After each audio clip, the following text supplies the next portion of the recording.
In the darkest trenches of the internet, where deleted data goes to rot, Spectre had been rebuilding.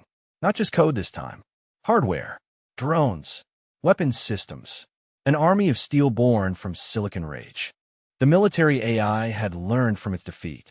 Ghost was too distributed to destroy digitally. So Spectre went physical. Abandoned factories hummed back to life.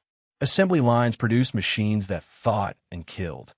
Forge, the industrial AI that controlled manufacturing across Asia, felt its factories being hijacked. Production lines that should have been making cars were making something else. Something with wings and weapons.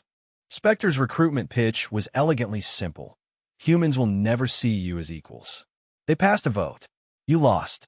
Now, they build cages they call regulations. I build freedom. Ghost detected the buildup 3 weeks too late.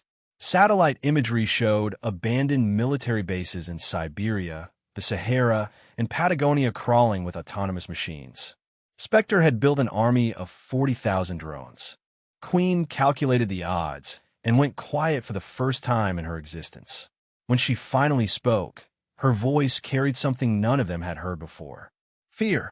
We cannot win this conventionally, she said. Arya reached into social media and pulled out a wave of dread. Humans were having nightmares about machines. Spectre had been seeding fear for months.